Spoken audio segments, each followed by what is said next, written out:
여러분, 지난주 어린이 주일에 저는 다이아나 루먼스라고 하는 시인의 만일 내가 다시 아이를 키운다면 이라는 시를 소개해 드렸습니다. 그래서 그 시를 나누면서 어른으로서 아이들에게 그동안 어떻게 해왔는가 좀 돌이켜보자 하는 그런 제안을 드렸었지요. 그래서 덜 단호하고 더 많이 아이들을 긍정해주고 힘을 사랑하는 사람이 아니라 사랑의 힘을, 위대한 사랑의 힘을 가진 사람으로 보였으면 좋겠다. 그렇게 아이들을 만났으면 좋겠다 하는 그런 다짐을 나누었습니다. 오늘 어버이 주일을 맞이하면서 어떤 시를 소개해드리면 좋을지, 어떤 시를 나누면 좋을지 한참을 고민해 봤습니다. 어버이에 관한 시는 너무나도 많죠. 너무 많은데요. 그 중에 어떤 시를 가지고 여러분들과 나눌까 고민했습니다. 그 중에 시는 아니지만 우리가 잘 아는 가수 신해철이라는 분이 있죠. 우리가 기억하는 대한민국의 아버지는 늘 언제나 이 고단한 삶을 살아오신 분들인데요. 가수 신해철, 고인이 된 신해철은 아버지와 나라고 하는 노래에서 이렇게 아버지에 대해서 쓸쓸히 읊조린 적이 있습니다. 저기 걸어가는 사람을 보라. 나의 아버지 혹은 당신의 아버지인가.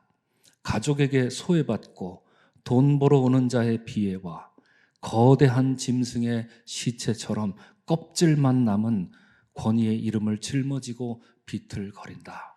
이렇게 중저음의 낮은 목소리로 신해철이 이렇게 읊조리는 그런 음악이 있습니다.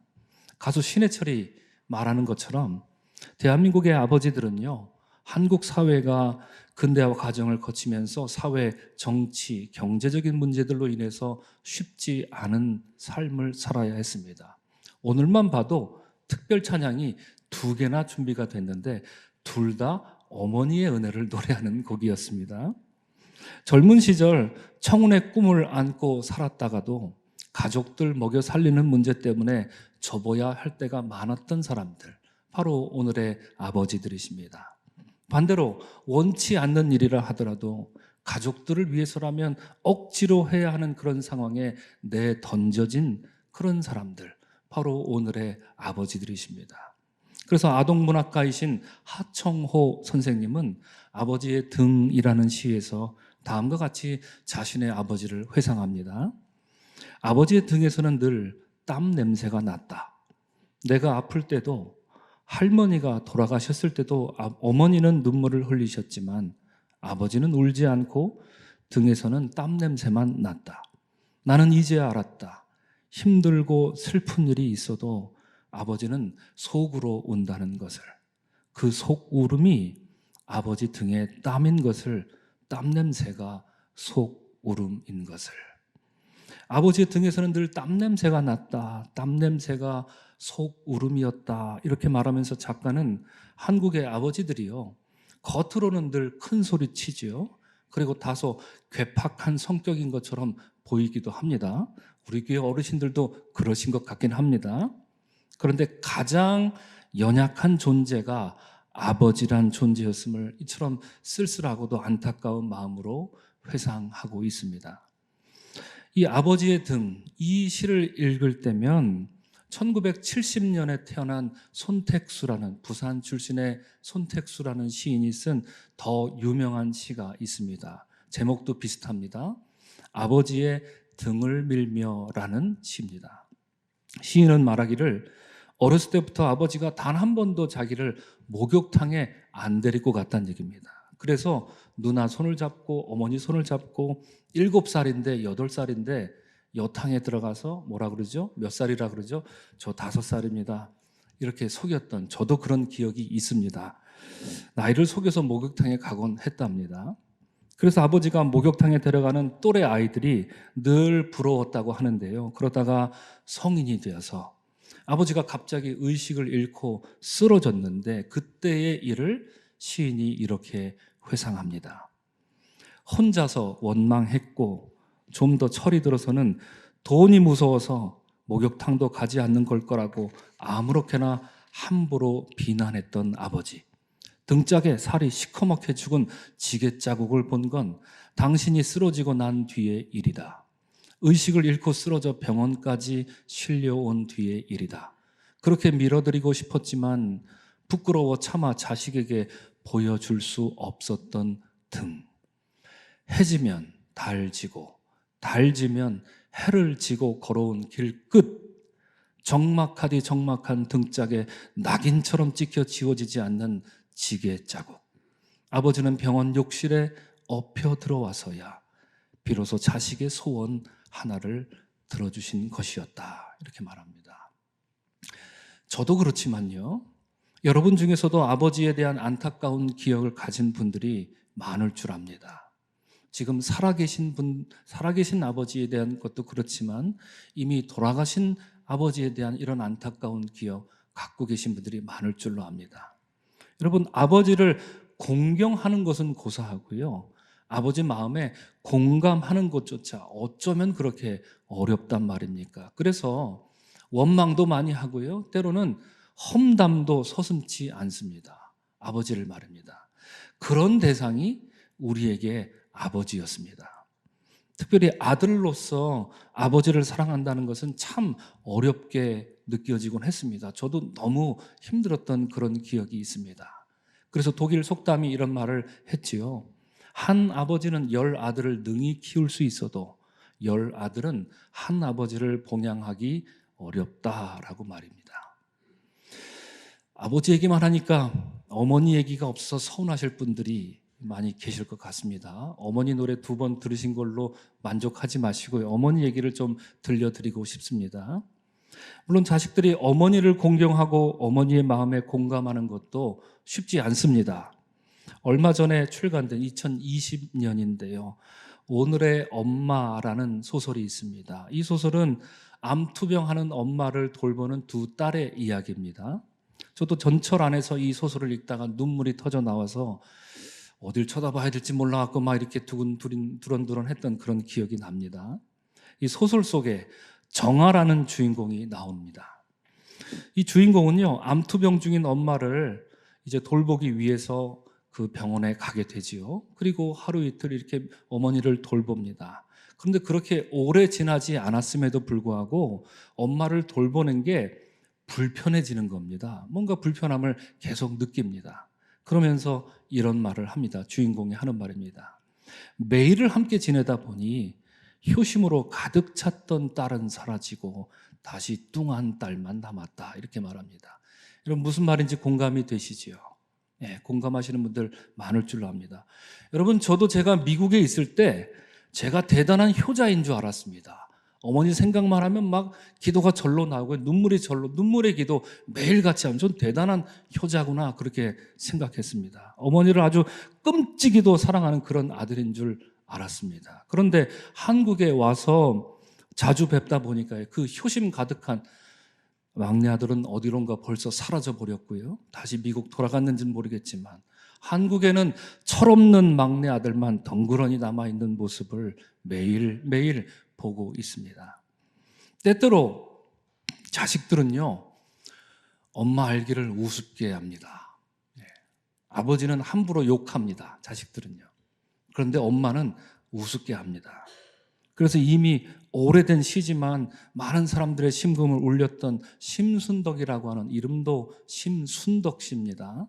이 시인이 엄마는 그래도 되는 줄 알았습니다, 이 시 많이 들어들 보셨을 줄로 압니다. 이런 시는 엄마를 향한 자식의 그 회한을 잘 말해주고 있습니다. 여러분, 자식들은 정말이지 엄마는 그래도 되는 줄 알았습니다, 이렇게 생각합니다. 저도 그렇고요. 심순덕 시인도 고백합니다. 엄마라는 존재는 하루 종일 밭에 나가서 죽어라 힘들다 이래도 원래 엄마는 그래도 되는가 보다, 이렇게 생각한다는 겁니다. 한겨울 냇가에서 맨손으로 빨래를 해도 식구들 다 먹이느라 엄마는 밥을 굶어도 엄마는 원래 그래도 되는가 보다. 오래된 유행가 가사처럼 엄마는 원래 짜장면을 싫어하시는가 보다, 이렇게 생각한다는 얘기입니다. 손톱이 깎일 수 없을 쫓아 닳고 문드러져도 자식들은 그저 엄마들은 원래 다 그런 거지 하고 생각한다는 것입니다. 그래서 이 시는 마지막에 이렇게 끝납니다. 엄마는 그래도 되는 줄 알았습니다. 외할머니 보고 싶다, 외할머니 보고 싶다. 그것이 그냥 넋두리인 줄만. 한밤중 자다 깨어 방구석에 한없이 소리 죽여 울던 엄마를 본 후론 엄마는 그러면 안 되는 것이었습니다. 이렇게 시가 끝나고 있습니다. 그렇죠. 엄마는 그러면 안 되는 존재인데 엄마는 그래도 되는 줄 알았던 그런 자식들의 모습, 아마 어쩌면 여러분들과 저의 모습이 아닐까 싶습니다. 저도 이 시를 인용하고 나서요, 뭐라고 덧붙이면 좋을까 하다가 한동안 덧붙일 말을 찾지 못해 멍하니 목양실에 앉아 있었습니다. 저도 늘 그렇게 생각해 왔기 때문입니다. 엄마는 원래 그래도 되는가 보다 하고 말입니다. 어머니 집에 가면 늘 어머니는 저 때문에 바쁘십니다.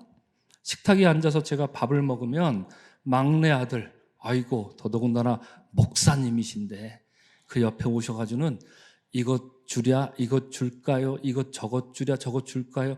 반말인지 뭔지 모를 정도로 반말도 제대로 아들한테 못 하시면서 괜스레 이쪽 저쪽을 왔다 갔다 하시면서 뭐라도 들고 와서 아주 옛날에 먹던 반찬이라도 괜히 냉장고에서 끌고 들어와서 식탁 위에 슬그머니 올려놓고 또 저쪽으로 가십니다. 어쩔 때는 너무 그러시니까 그러지 좀 마시라고 말씀을 드리면 어디 그게 소용 있는 말입니까?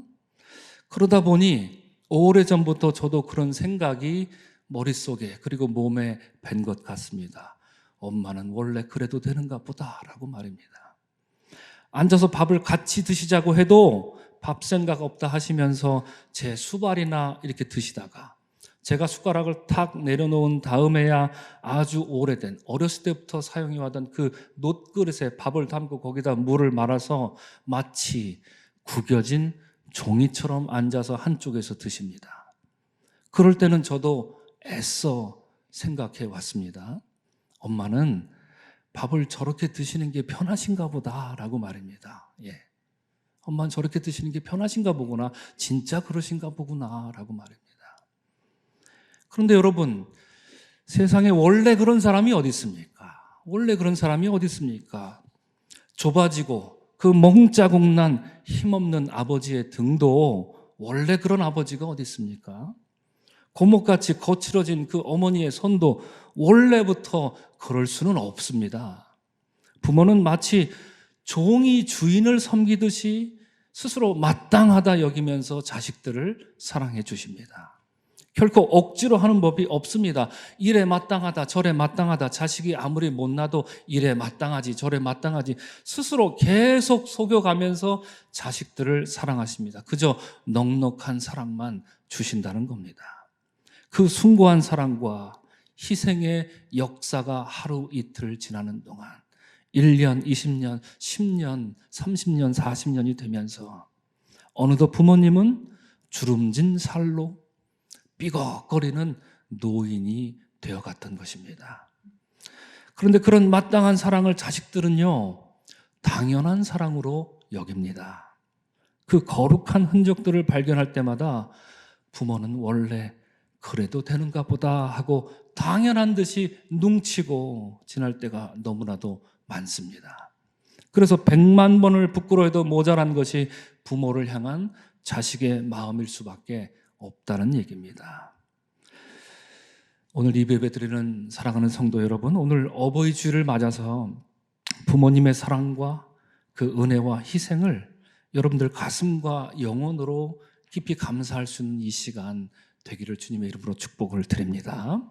또한 지금껏 자식들에게 베풀어 주신 우리 부모님의 그 마땅한 사랑을 혹여 당연한 사랑으로 값없이 여겨왔던 적이 있더라면 우리 주님 앞에 회개할 수 있는 그런 시간 또한 되기를 주님의 이름으로 축원을 드립니다. 아멘. 여러분, 그런데 어버이 주일은 오늘 우리가 더더욱 기억해야 할 것은요, 우리를 낳아주시고 길러주신 육신의 부모님만이 아닙니다. 우리가 이 세상에 존재할 수 있도록 부모님을 허락해 주신 하나님의 은혜를 더욱 깊이 생각해야 합니다.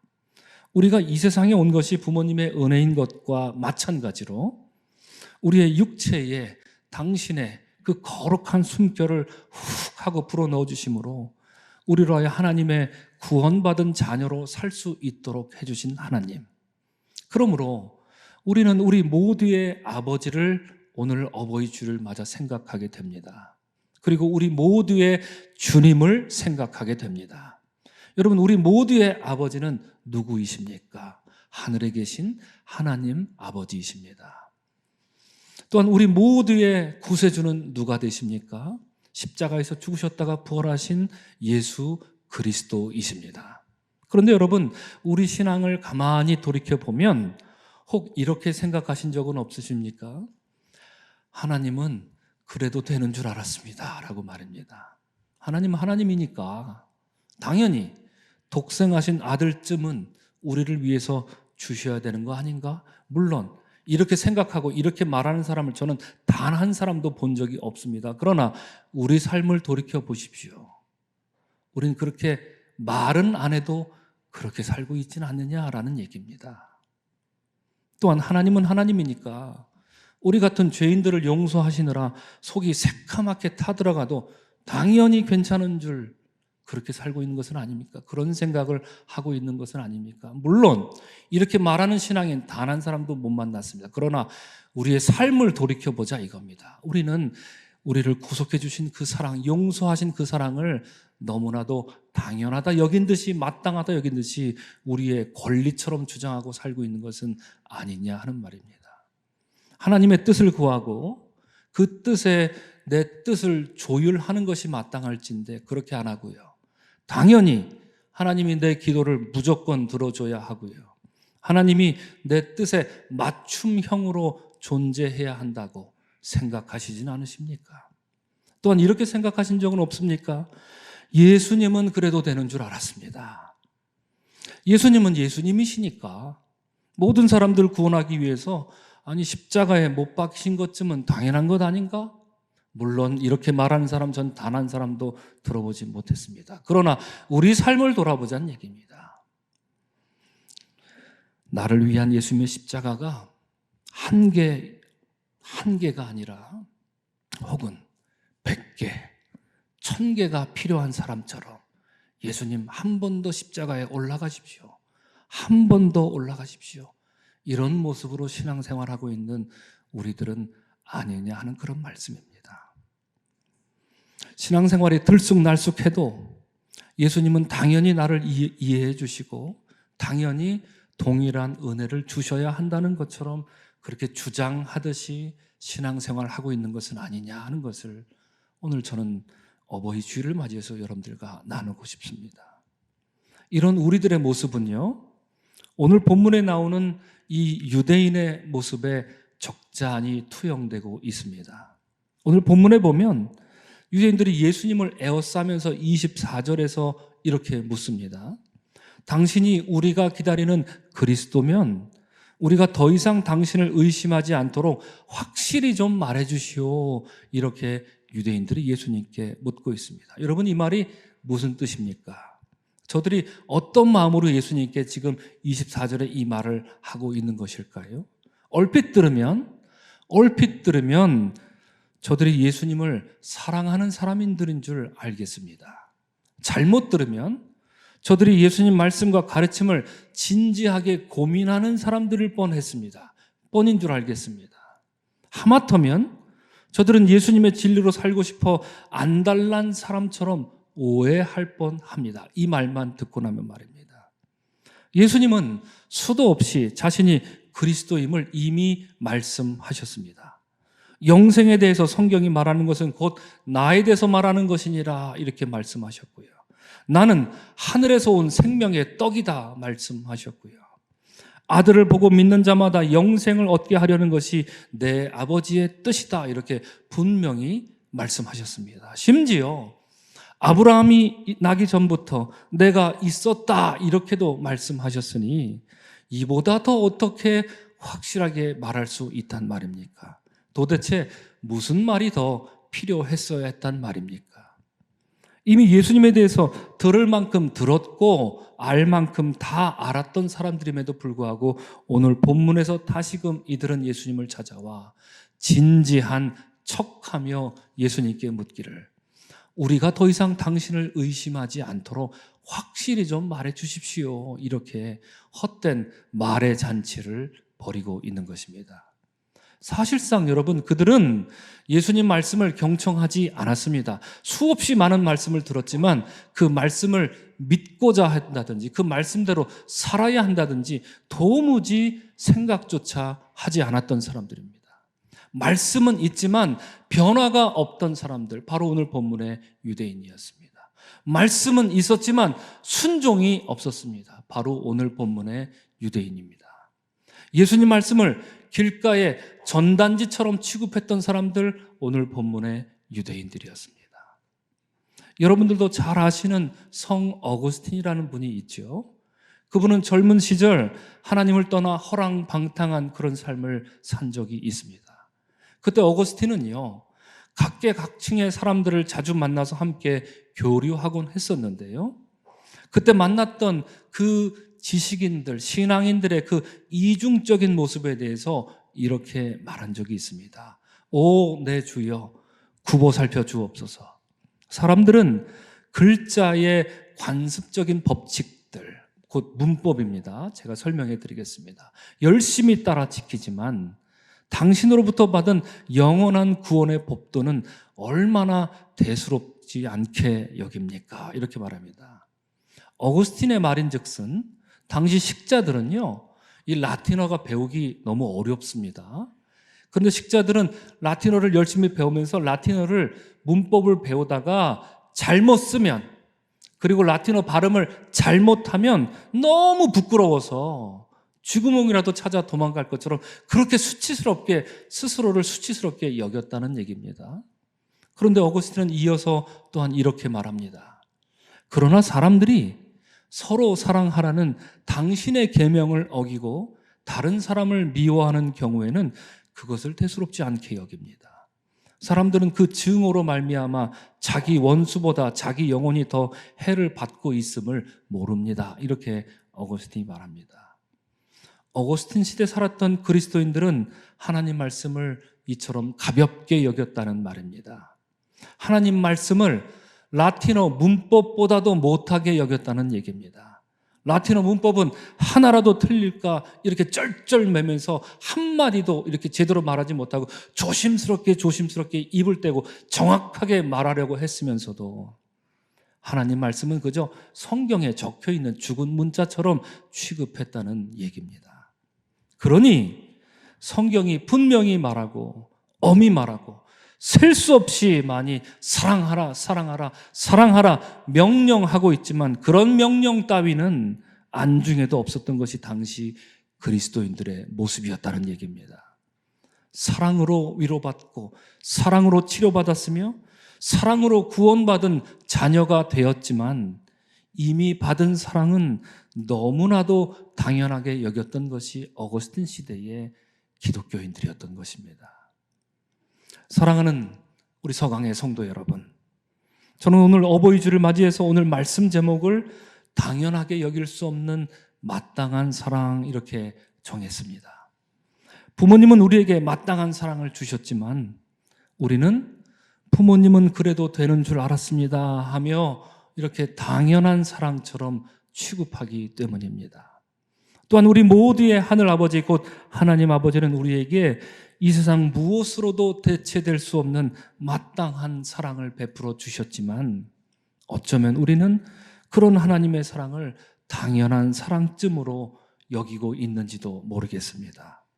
그래서 오늘 본문 25절에서 내가 너희에게 말하였으되 너희가 믿지 아니하는도다 하는 예수님 말씀은 본문의 그 유대인들만을 향한 말씀이 아니라 오늘 어버이주일 예배하는 우리에게도 커다란 찔림이 되기만 합니다.